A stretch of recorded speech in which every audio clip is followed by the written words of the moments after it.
Muy bien, estamos en Romanos y quisiera hacer un pequeño repaso. La S, no sé por qué suena tan S. No es la serpiente la que está hablando hoy día, no. Es el audio, no sé qué pasa hoy. Check. Andu tracat. Bueno, mientras arreglan el sonido, una broma en cuanto a los anuncios. Nosotros aquí también hablamos buen Spanglish. No solo los de San Borondón hablan buen Spanglish, nosotros también podemos. Tenemos grupos home. Talks, ¿dónde están? Los teens, matrimonios for life. Let's practice some English.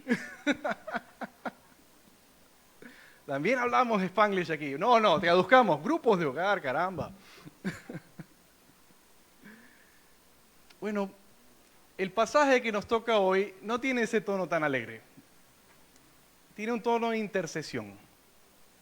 Así que piensa hoy, conforme veamos verso a verso, ¿cómo intercederías tú por aquel que sabes que va a una condenación segura? Tiene ese tono el pasaje de hoy. Y la ilustración que nos da el autor es un alfarero tomando barro y formándolo a su voluntad. Ahora, el autor usa cerca de 20, tal vez 30 versículos del Antiguo Testamento que él asumía que la audiencia estaría ciertamente familiarizada por lo menos, pero conecta de tal forma que no habría forma, es decir, no existe, sino por la revelación de Dios, no existiría forma de que el Espíritu Santo haya conectado eso en la mente de los lectores de esta carta antes. Y la iglesia, es decir, a Pablo se le revela Romanos 9 de tal forma que es nueva revelación. Se nos explica lo que había estado haciendo Dios. Estoy como muy lejos, ¿no?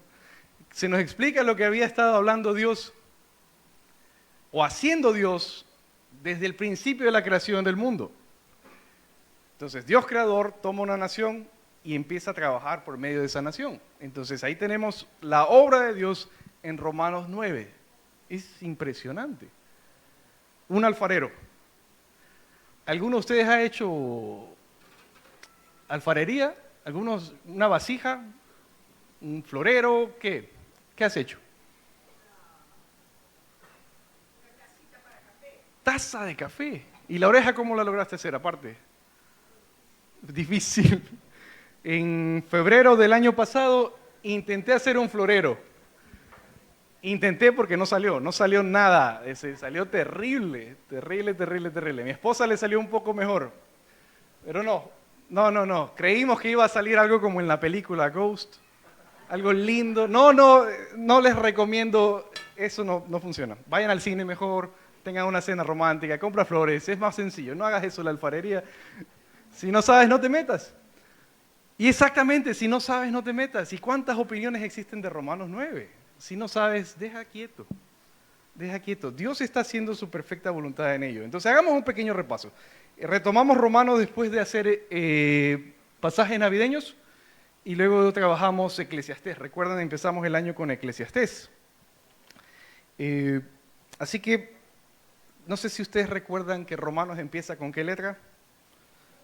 R. Y entonces Luis Eduardo, que nos visitó, usó 5 palabras con R para resumir todo Romanos. Del 1 al 3 estamos en la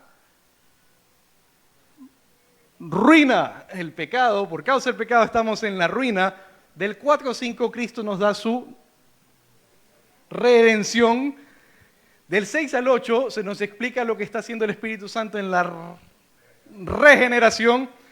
Y ahora lo que nos compete ahora, del 9 al 11, es una relación. ¿Cómo es la relación ahora en Cristo? Finalmente, de 12 al 15, los últimos capítulos de Romanos, si Gálatas te hace libre, Romanos te hace responsable. Ok, vamos a ver si lo recordamos. Ruina, redención, regeneración, relación, responsabilidad. Eso es Romanos, con la letra R. ¿Lo recuerdas? A ver, Evian.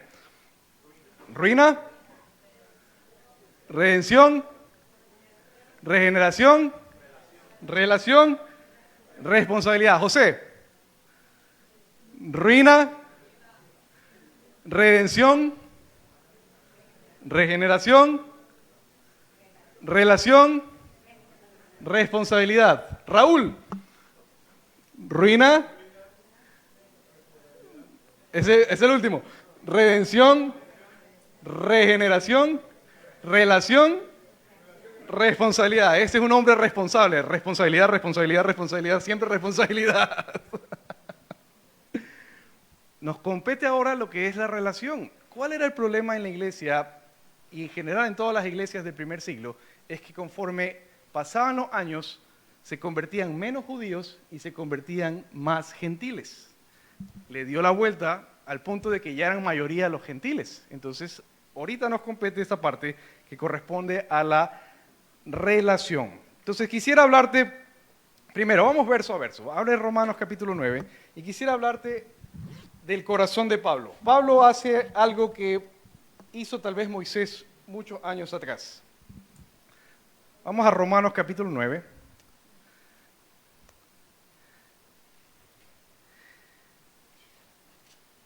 Y recordarás que en Éxodo, después de ser firmados los 10 mandamientos como las tablas o las palabras del pacto, Moisés se ausentó por ¿cuántos días y cuántas noches? 40 días. Y en esos 40 días y 40 noches, ¿qué hizo el pueblo? Se cansó de esperar e hizo un becerro de oro y lo adoró. Se fueron de parranda. Imagínate el desenfreno como era. Dios le dice a Moisés, este pueblo tuyo ha pecado. Ve, y entonces Moisés va, rompe las tablas del pacto, expresando lo que ha ocurrido, y luego de reprender y luego de cesar todo lo que pasó, en el capítulo 33 de Éxodo, Moisés se acerca a Dios en oración para interceder por el pueblo. Y entonces, Pablo está haciendo exactamente eso en este capítulo, es más, lo dice. Vamos al verso 1, dice, digo la verdad en Cristo, no miento, dándome testimonio, mi conciencia en el Espíritu Santo, de que gran tristeza y continuo dolor en mi corazón, ¿verdad? Porque desearía yo mismo ser anatema, separado de Cristo, por amor a mis hermanos, mis parientes según la carne. Saltemos tal vez al verso que dice Moisés, verso 15. Porque él dice a Moisés, tendré misericordia del que yo tenga misericordia y tendré compasión del que yo tenga compasión. Dios le dice esto a Pablo. Verso 3. Yo mismo quisiera ser anatema. Yo quisiera estar separado de Cristo con tal de que mis hermanos, mis parientes, Israel, mis amigos, mis conocidos se conviertan. Tal cual del Éxodo, ¿viste? Pecan con el becerro de oro. Tal es la ofensa por la idolatría. Acuérdate que Aarón calmó al pueblo. No se preocupen. No es otro Dios, esto es en representación a Jehová que te sacó de la tierra de Egipto. La ofensa es gravísima. Y entonces Moisés se atreve a decir algo, borra mi nombre del libro de la vida, pero perdona a este pueblo. Eso es Éxodo. El salmista David, de hecho al final en Romanos 11, se cita el mismo salmo en que David usa la misma expresión, pero esta vez contra sus enemigos. Bórralos del libro de la vida. Pablo cita 2 pasajes donde existe esa expresión y él mismo dice, verso 3, yo estoy intercediendo, mi deseo por mi pueblo, por mis hermanos, mis parientes, dice, yo mismo ser separado de Cristo, ser anatema por amor a mis hermanos. ¿Qué responde Dios? Verso 15, tendré misericordia del que yo tenga misericordia, tendré compasión del que yo tenga compasión. De manera que este capítulo responde a algo, la intercesión. Pablo intercede por los suyos y Dios responde, tendré misericordia del que yo tenga misericordia, tendré compasión del que yo tenga compasión. Y entonces dice, me ofrezco a cambio de ellos. Y así es cuando tú ves a tus familiares, ¿verdad?, rehusar creer en Cristo. Entonces, te duele en el corazón, o verlos arruinar su vida o arruinar la vida de alguien más. O cuando ves a tus amigos, o cuando ves aún gente que conoces o teme al Señor en teoría o aparentemente, o aún genuinamente, y los ves tomar decisiones. Cuando tú vas a interceder es exactamente el mismo dolor del corazón, ¿verdad? Bueno, Pablo expresa esto. Y recuerda que había este conflicto en la iglesia, ¿verdad? Había más que conflictos, roces entre judíos y no judíos en la iglesia.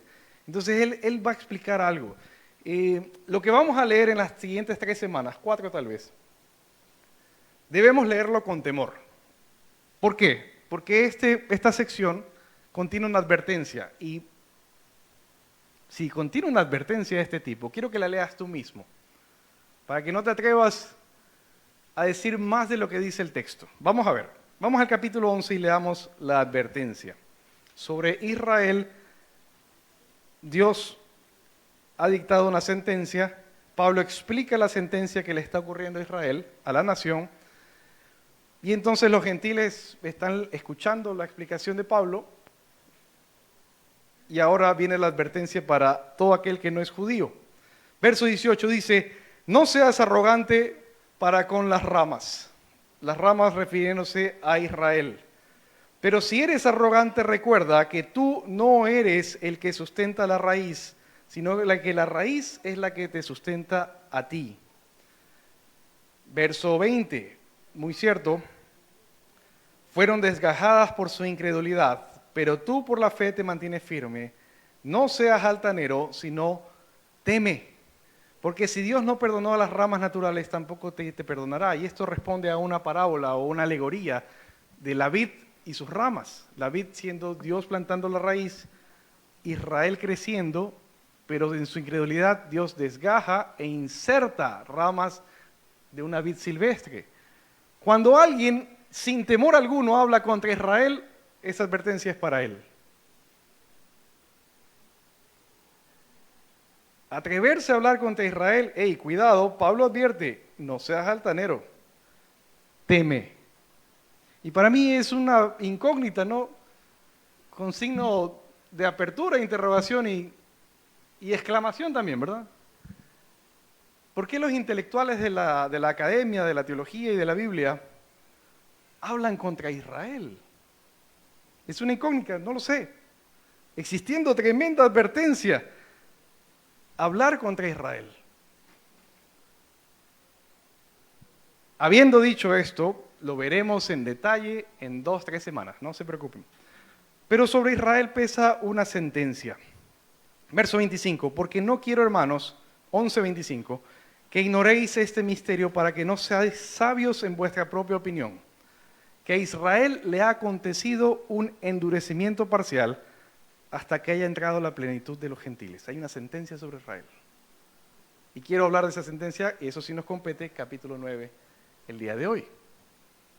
Vámonos entonces ahora, si regresemos al 9. Dado que hay una sentencia sobre ellos, a nosotros ¿qué nos toca? Interceder. No más. Ahora, no solo sobre ellos, sobre los gentiles y el mundo entero hay otra sentencia. ¿La conoces? Por causa del pecado estamos separados de la gloria de Dios. No alcanzamos la gloria de Dios. Y la paga del pecado es la muerte. Pero la dádiva de Dios es... Muy bien. Juan 3:16, lo conoces muy bien. Porque de tal manera amó Dios al mundo que ha dado a su Hijo unigénito. No se pierda. ¿Y el 17? No envió Dios a su Hijo al mundo a condenar al mundo, sino para que el mundo sea salvo por medio de él. ¿Y el 18? Porque el que no ha creído en el Hijo de Dios ya ha sido condenado, porque ha rehusado creer en el nombre del unigénito Hijo de Dios. Entonces, ¿cuál es la sentencia? Ya están condenados. Entonces no solo Israel tiene una sentencia sobre sí, nosotros también. Como ya lo había explicado el apóstol Pablo en capítulos 1 al 3, todos estamos encerrados bajo pecado. La salvación es únicamente por medio de la fe ¿en quién? En Cristo Jesús. Y el regalo de Dios en Cristo Jesús, ¿cuál es? La vida eterna. La dádiva de Dios es la vida eterna en Cristo Jesús. ¿Qué hay de ti? ¿Tienes la dádiva de Dios? Bueno, lo vimos la semana pasada, solo un par de versos de la semana pasada para recordarlos. Vamos a Romanos 8:9. Sin embargo, vosotros no estáis en la carne, sino en el Espíritu, si en verdad el Espíritu de Dios habita en vosotros. Pero si alguno no tiene el Espíritu de Cristo, ¿qué dice el texto? El tal no es de él. Para mí este verso es tan personal porque este verso leyó mi esposa por primera vez y ese día se convirtió. ¿Qué dice el texto? El que no tiene el Espíritu de Cristo no es de Cristo. Cuando mi esposa leyó eso empezó a llorar. El Espíritu Santo ya estaba obrando en la conversión de ella. Siguientes versos, mira el verso 14. Le digo, sigue leyendo hasta el 14. Y siguió leyendo, llorando. Dice, porque todos los que son guiados por el Espíritu de Dios, los tales son hijos de Dios. ¿Quiénes son hijos de Dios? Solo, ¿quiénes? Los que son guiados por el Espíritu de Dios. Entonces ella preguntó ese día, entonces no soy hija de Dios. Entonces le dije, vuelve a leer. Y le expliqué en los siguientes pasajes en Romanos la oferta de Cristo Jesús. Creyó, vuelve a nacer. Y me acuerdo tanto, toda la historia, cada vez que alguien pasa acá al frente a dar testimonio de su conversión, tiene una de dos historias. La primera es la mía. La historia es que pequé, y de tanta desobediencia y tanto pecado, las consecuencias me alcanzan. Y entonces, desesperado, no sabiendo qué hacer, volteo a Dios. Auxilio. Vas a escuchar ese testimonio siempre. La otra historia que vas a escuchar siempre cuando alguien pasa a dar testimonio es, lo tenía todo, lo hacía todo, pero había un vacío en mi corazón que nada podía llenar. Esa es la historia de mi esposa. Por más que todo lo hacía bien, había un vacío en mi corazón. Entonces, esa noche mi esposa, perdón por contar tantos detalles, me dice que fue a casa con la intriga. ¿Qué va a pasar mañana? Porque esto ocurría al anochecer y al amanecer, donde se sentía totalmente vacía. El Señor la estaba llamando. Amanece el día siguiente y estaba llena del Espíritu de Dios, con una paz que no se explica. Cualquiera que sea tu situación, si sientes ese vacío, Dios te está llamando hoy, o si las consecuencias de tus malas decisiones te están alcanzando, es el momento de mirar a Dios, es el momento de buscar a Cristo. Así, todos, mira las caras de todos los creyentes cristianos al lado tuyo. Es una de esas dos historias. ¿Es una de esas dos o no lo es? ¿Cómo llegaste tú, la uno o la otra? ¿Por consecuencias o por un vacío en tu corazón? ¡Wow! Para mí, saberme perdonado fue tremendo. Fue tremendo. Y dije, no volver atrás. Como les decía ayer a los jóvenes, vivir sin Cristo, no, gracias. No, gracias. Todo es con Cristo. Entonces, capítulo 9 lleva esta intercesión por aquel que no ha creído, ¿verdad? Y entonces veamos esto de acá. Pablo y Moisés entonces interceden. De la misma forma reciben la misma respuesta. No depende de ti, sino de mí mostrando misericordia. Entonces nos va a explicar Pablo desde el verso 6. No es que la palabra de Dios haya fallado, porque no todos los descendientes de Israel son Israel. A ver, espérate un momento. No todo que es hijo de Israel es israelita o es Israel. ¿En qué términos estás hablando, Pablo? Bueno, veamos qué dice, verso 7. Ni son todos los hijos, por ser descendientes de Abraham, hijos de Abraham, ¿verdad? Sino, de los hijos de Abraham, Dios hace una selección. ¿Qué dice ahí? En Isaac será llamada tu descendencia. ¿Cuántos hijos tenía Abraham? Ismael e Isaac. Ismael según la carne, Isaac según la promesa, y luego tiene 6 hijos más. Muy bien. ¿En dónde sería llamada la nación de Israel? Por medio de Isaac. Verso 8. Esto es, no son los hijos de la carne los que son hijos de Dios, sino los hijos de la promesa son considerados como descendientes. Verso 6 otra vez. No es que la palabra de Dios haya fallado, porque no todos los descendientes de Israel son Israel. Está hablando en una alegoría, tal cual en Gálatas 4. En la misma alegoría, la está trabajando otra vez. Verso 9, porque esta es una palabra de promesa. Verso 9, por este tiempo volveré y Sara tendrá un hijo. Eso es Génesis 18, un año antes de nacer Isaac. 10, y no solo esto, sino que también Rebeca, años después, Isaac se casa con Rebeca, y dice, cuando concibió mellizos de uno, nuestro padre Isaac, verso 11, porque aún cuando mellizos, ¿verdad? Cuando aún los mellizos no habían nacido y no habían hecho nada, ni bueno ni malo, para que el propósito de Dios conforme a su elección permaneciera, no por las obras, sino por aquel que llama, se le dijo a ella, verso 12, el mayor servirá al menor. ¿Hay quién dijo eso también? ¿Te acuerdas de aquel discípulo que le dijo a Jesús, mira mi hermano, yo queremos sentarnos a la derecha y a la diestra tuya en tu reino? A la derecha es la misma, ¿no? Diestra e izquierda, diestra y siniestra. ¿Qué dijo el Señor? El mayor servirá al menor. Dios viene trabajando este concepto desde Génesis. Tal como está escrito, aquí está citando en cambio Malaquías, a Jacob amé, pero a Esaú aborrecí. No a Esaú, este no. A este no, este es amado por Dios. A Esaú aborrecí. A Esaú aborrecí. A Esaú. ¿Qué? Dios expresando esto.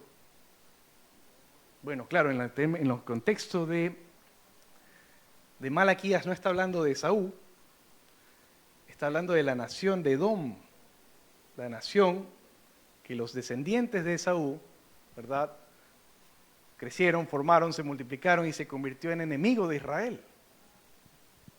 Entonces, ¿qué dice Dios? A Esaú aborrecí, y aquí está citando Pablo, entonces en términos mucho más generales, ¿verdad? Sigamos. Verso 14. ¿Qué diremos entonces? ¿Hay injusticia en Dios? ¿Qué dice aquí? De ningún modo. Porque Él dice a Moisés, tendré misericordia del que yo tenga misericordia y tendré compasión del que yo tenga compasión. Así que no depende ni del que quiere ni del que corre, sino de Dios que tiene misericordia. Regresemos al Éxodo. Porque así dice, ¿verdad?, la Escritura a Faraón, para esto mismo te he levantado, para demostrar mi poder en ti, para que mi nombre sea proclamado por toda la tierra. Así que del que quiere tiene misericordia, y al que quiere, ¿qué le hace? Lo endurece. Dos opciones, al que quiere le da misericordia y al que quiere lo endurece. ¿Qué texto, no? ¿Te acuerdas de qué faraón estamos hablando? Éxodo 1. De este faraón, ¿qué pecados se nombran? Recordarás uno muy interesante, la muerte de los primogénitos. Y Dios trabaja con él, tal cual dice aquí, demostrando con brazo extendido su poder contra él y sus dioses. Este fue el faraón que dijo, ¿quién es ese Jehová? De este se dice, para demostrar mi poder en él, ¿verdad? En ti, para que mi nombre sea proclamado por toda la tierra. ¿Qué ocurrió cuando Dios ejecutó juicios en Egipto? Dios ejecuta juicios en Egipto y toma y redime una nación entera para él, y gentiles también se unieron, no judíos se unieron también a esta nación, siguieron a Moisés y salieron de Egipto, lo recordarás muy bien. Pero contra él la mano fuerte de Dios. A ver, pensemos. Recordarás que predicamos hace unas semanas como si fuera una película, ¿verdad? Un juzgado. Ok, entonces, dentro del juzgado, ahora estamos hablando de Dios dictando sentencia. ¿Dios qué papel está haciendo? De juez. Muy bien, entonces vamos a ver, brazo extendido. Usemos un martillo solo porque acá vemos en las películas los martillos, ¿no? Pero el brazo extendido realmente es un golpe. Muy bien, entonces el martillo, entonces, ¿qué dice Dios? Sentenciado, culpable. Y esta es tu sentencia. Pa, pa, pa, pa. A Faraón que se le dijo, 10 plagas para demostrar mi poder y la muerte de tu primogénito. ¿Y qué pasó con Faraón? Ahogado en el río. ¿Recordabas? En el mar, perdón. Tremendo, ¿no? Me recuerda mucho un salmo que me encanta, creo que es el Salmo 36, que empieza a describir la misericordia de Dios. Dice, la misericordia de Dios es como el universo. Se extiende.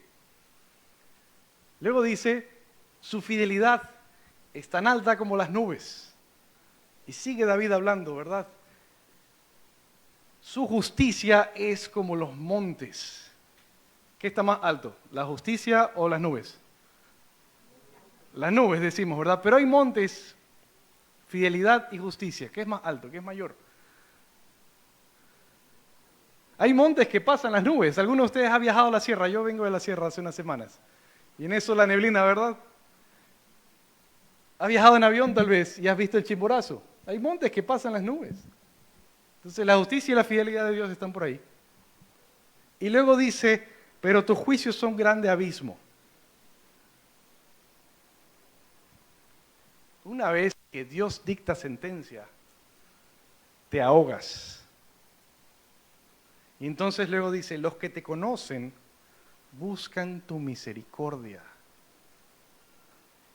Es decir, el que conoce a Dios busca su misericordia. ¿Qué es más grande, la justicia o la misericordia de Dios? Busca a Dios mientras puede ser hallado.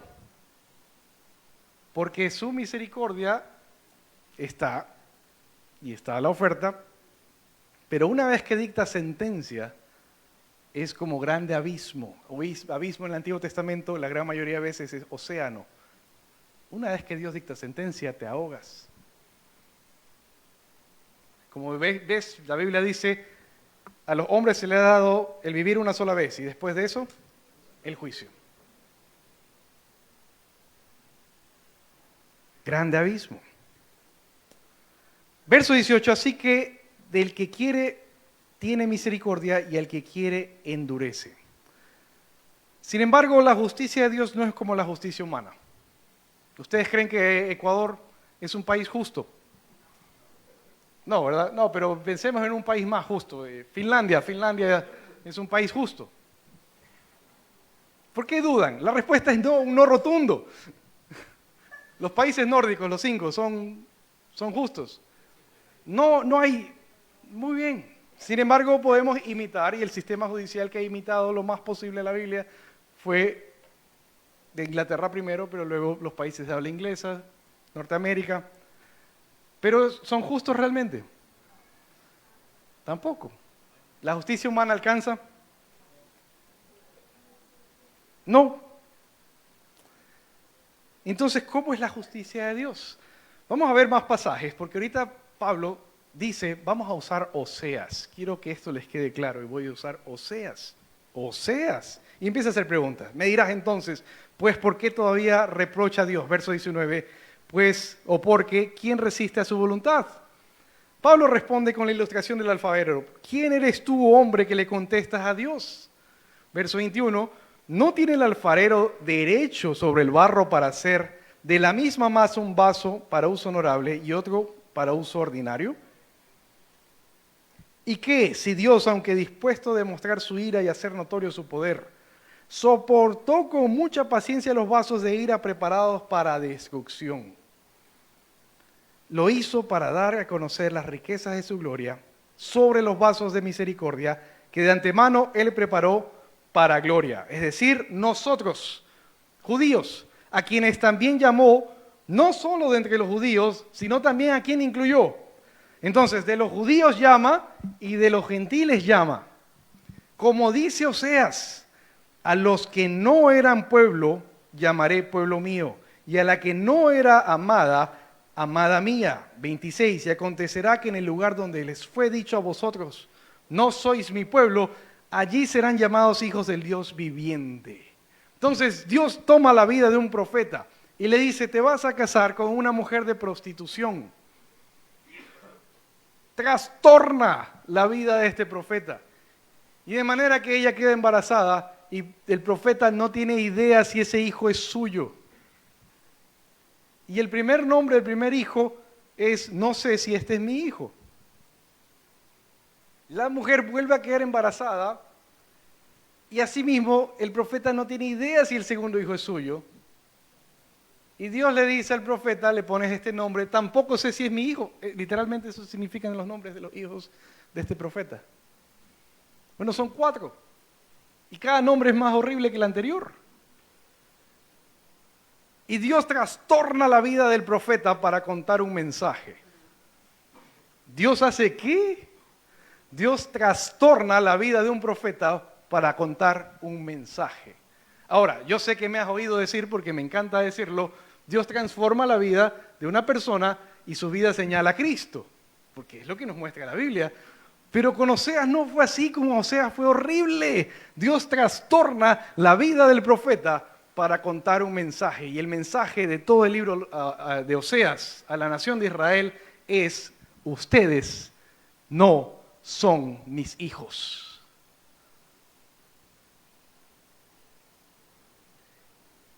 ¡Ay! ¡Qué horror! Imagínate que Dios trastorne tu vida para decir ese mensaje. Ese es Oseas. Y entonces Pablo está diciendo exactamente esto: a los que no eran mi pueblo llamaré pueblo mío. Voy a escoger otro pueblo. Y a la que no era amada la llamaré amada mía. Otro pueblo. Y acontecerá que en el mismo lugar donde les fue dicho: vosotros sois mis pueblos, ese es en otro capítulo del mismo libro de Oseas, allí serán llamados hijos del Dios viviente. ¿Qué pasa entre un capítulo y otro capítulo? Viene la profecía del exilio. En Israel se forma en efecto una nación, desde Faraón, ¿verdad? Dios juzga a Faraón y Dios levanta hijos para sí. Los toma como un pacto y luego empieza el pecado. Vemos Josué, Josué es lindo, ¿verdad? Luego vemos Jueces, Jueces es horrible. Y generación por generación se empieza a pervertir. La erosión es inevitable. Israel cada vez iba de mal en peor. Entonces se forma un ciclo vicioso horrible en Jueces, donde cada uno pecaba, hacía lo que quería o bien parecía a sus ojos. Y entonces como nación recibían una sentencia de Dios. Dios los llamaba al arrepentimiento. Ellos oraban y después de orar, Dios les mandaba un libertador, un salvador, y entonces tenían unos años de paz. Luego volvían a pecar y el círculo vicioso era así la vida de la nación de Israel. Generación tras generación, Pablo nos dice: hey, esperen un momento, verso 6, no todos los descendientes de Israel son Israel. Dios está haciendo una obra para de entre la nación de Israel levantar hijos para sí. Generación tras generación, conforme pasan los años, viene el tiempo de los reyes. Hay reyes increíbles, ¿verdad? El rey David, el rey Salomón. Tremendo. Es fácil creer cuando tienes un líder así, pues, ¿no? Dios está bendiciendo a este líder. Es que entonces es sencillo, ¿verdad? En eso, Salomón se corrompe en su vejez. Y empiezan los reyes malos, pues sus descendientes son cada uno peor que el anterior. Entre todos esos reyes malos creo que son entre 5 y 8. Creo que son 5 buenos, ¿verdad? Y 3 más o menos. Pero ¿te acuerdas, Tomás, la mímica? Casi todos malos reyes. Son malísimos realmente. Pero entre cada generación, Dios está obrando, y repite después de mí esta palabra: remanente. Muy bien, wow, tremendo. Remanente.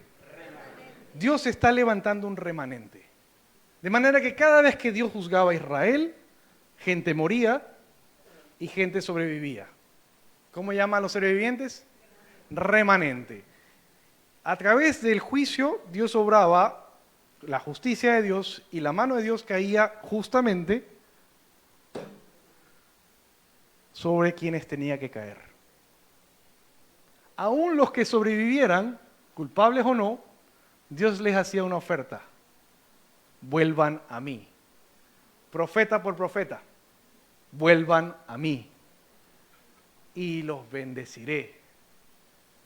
Y volvían a él y los bendecía.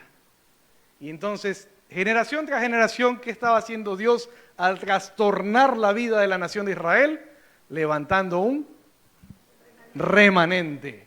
En términos del profeta Oseas, verso 26, allí serán llamados hijos del Dios viviente. Una de las sentencias más fuertes es la que menciona Oseas, el exilio del norte. Entonces, a las naciones del norte las toma Dios y las dispersa. A las naciones del sur, o a la nación del sur, que sería Judá, Dios las toma y las traslada 70 años a Babilonia. Luego la toma de Babilonia y la trae de regreso. ¿Qué trajo de Babilonia? Un remanente, los sobrevivientes. Esos remanentes, es decir, si el pecado de Israel por 481, 83 años más o menos, casi 490, más fácil de recordar, casi 500 ya, por casi 500 años, si Israel se iba tras los ídolos, después de recibir tremenda sentencia de parte de Dios, después del exilio nunca más dijeron, vamos a adorar a los ídolos, se les quitó, se curaron de los ídolos. ¿Qué tuvo que hacer Dios? Trastornarlos en su justo juicio y a la vez ofrecer su misericordia. Como diría el mismo apóstol Pablo hacia el capítulo 11, he aquí la bondad y la severidad de Dios. En su justo juicio, la diferencia entre el juicio del hombre y el juicio de Dios es que cada vez que Dios juzga y Dios dicta sentencia, expresa su misericordia. Hace una oferta. Un llamado al arrepentimiento entre los sobrevivientes.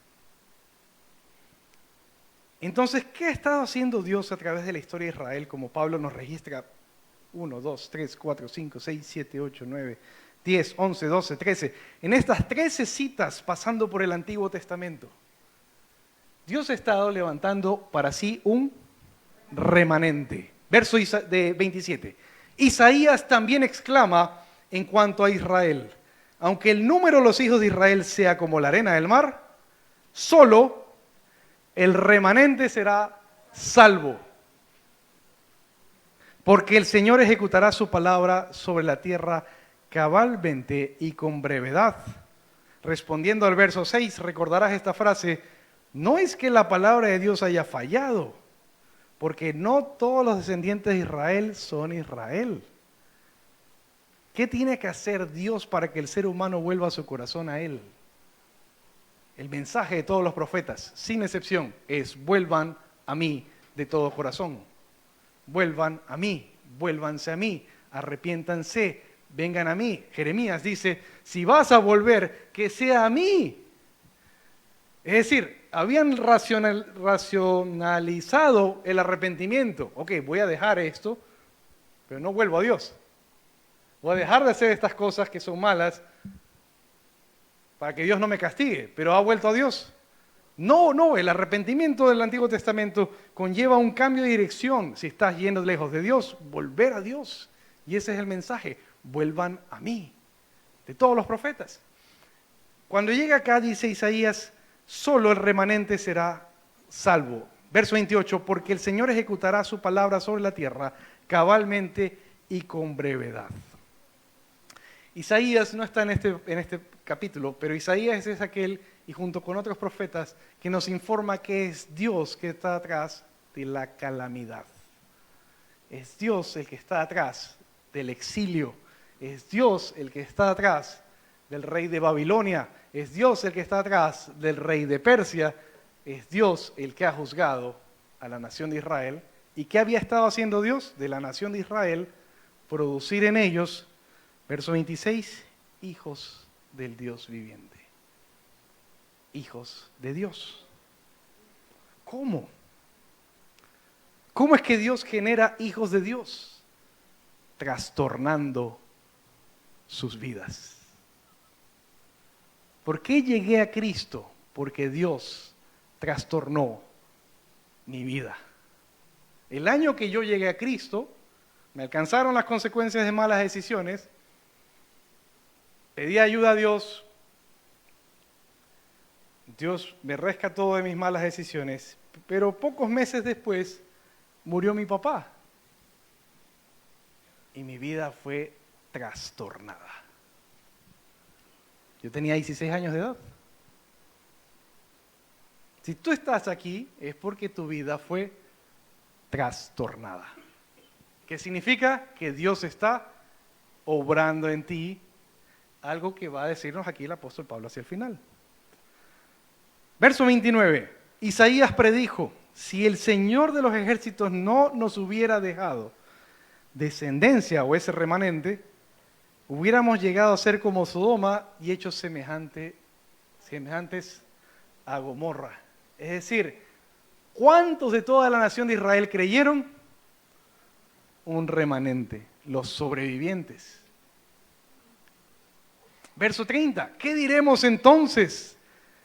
Los gentiles que no iban tras la justicia, alcanzaron la justicia. Imagínate ser judío en la iglesia de Roma, haber creído Cristo y ver cómo los gentiles se multiplican, y que Pablo concluye todo este paso por el Antiguo Testamento diciendo, los gentiles no iban tras la justicia y alcanzaron justicia, es decir, la justicia que es por fe. Pero Israel, que iba tras una ley de justicia, no alcanzó esa ley. ¿Por qué? Porque no iban tras ella por fe, sino como por obras, y entonces tropezaron en la piedra de tropiezo. Esa piedra de tropiezo, Isaías dice, tal como está escrito, he aquí pongo en Sión una piedra de tropiezo y roca de escándalo, y el que crea en él no será avergonzado. Jesús dijo, yo soy la roca, ¿verdad? Y le dice a Pedro, sobre esta roca edificaré mi iglesia. Pedro dice de esta roca, Cristo la piedra del ángulo y nosotros piedras vivas siendo edificados un templo para morada de Dios en el Espíritu.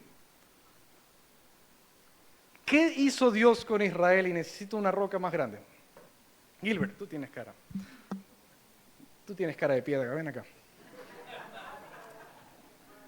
Si ustedes son la nación de Israel, toma asiento con cierta fuerza, sin caerle encima a Manuel. ¡Oh! ¿Qué sentenció sobre Israel Dios? Una piedra de escándalo, una piedra de tropiezo, Cristo Jesús mismo, una bomba nuclear, digámoslo así.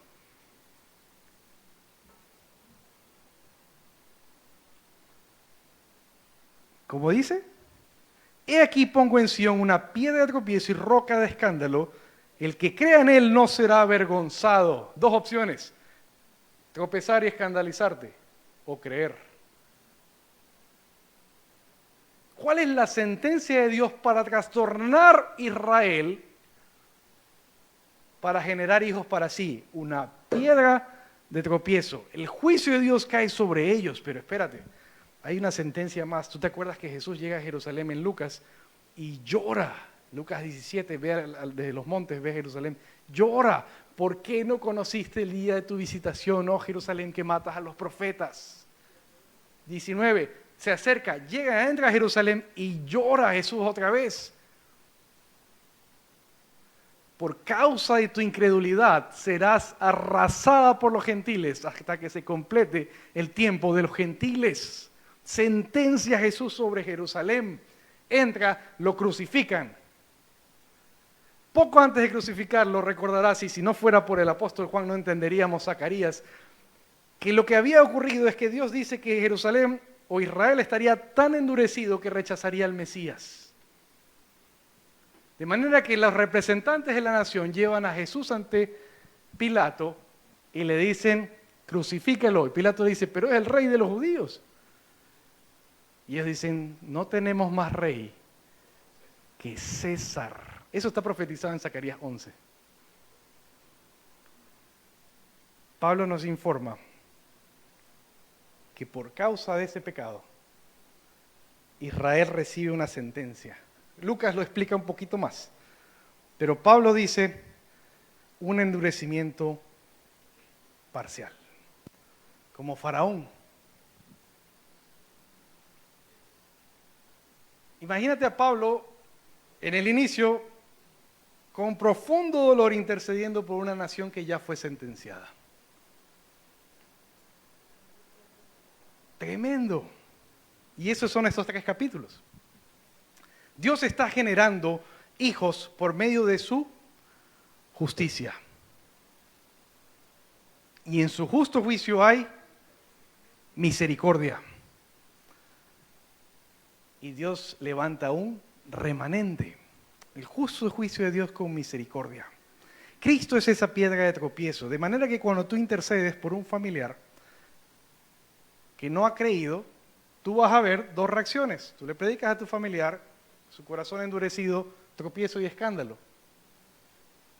Tú presentas a Cristo y tú sabes lo que está pasando en su vida. Pero asimismo vas a ver en otras situaciones donde creen. Y Dios genera un hijo de Dios. Ante tus propios ojos, tú solo eres testigo. Dios trastorna la vida de una persona para salvarlo. ¿Estás intercediendo por otros? Estás pidiendo, Señor, trastorna su vida, con tal de que sea salvo. Si estás invitado aquí y tu vida está trastornada, no le eches la culpa a la persona que está orando por ti, es decir, está orando en el mejor sentido. Quiere que seas salvo. Y Dios quiere que seas salvo, por eso estás aquí. Dios trastornó tu vida porque es el momento de decir, tú eres el Señor de mi vida, te entrego mi vida, renuncio, me vuelvo a ti. Renuncio a mi pecado, vuelvo a ti. Ese es el momento. Dios está obrando. Como dijimos en el capítulo 8, solo los que tienen el Espíritu de Cristo son de Él. Solo los que son guiados por el Espíritu de Dios son hijos de Dios. Dios quiere que seas su hijo. Por eso está trastornando tu vida. Y si tal vez tú eres un cristiano cuya vida está siendo trastornada y no entiendes, como Oseas, es que tienes que empezar a predicar. Es que no estás predicando. Porque tu vida es el mensaje que aquel familiar que Dios quiere salvar tiene que escuchar. Tu vida trastornada es el mensaje que aquel familiar que no ha creído tiene que escuchar. Es un misterio, ¿verdad? Pablo dice una frase que me impacta en 2 Timoteo. Pablo le dice a Timoteo, Timoteo, yo estoy por partir, mi tiempo de partida ha llegado.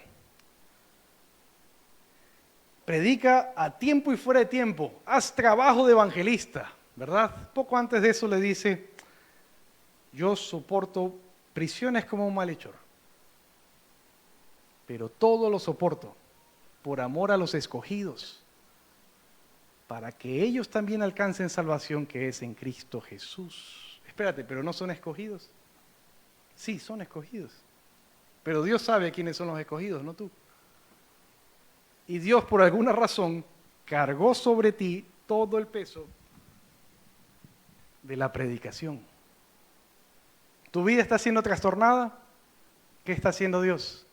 Obrando la salvación en ti, perdón. Tu vida, ya creíste en Cristo, ya fuiste salvo, ya entregaste tu vida a Cristo, ya respondiste, ya volviste. ¿Tu vida está siendo trastornada? Empieza a predicar. Ven, te enseño cómo. Acompáñame a ser discípulos, te enseño cómo.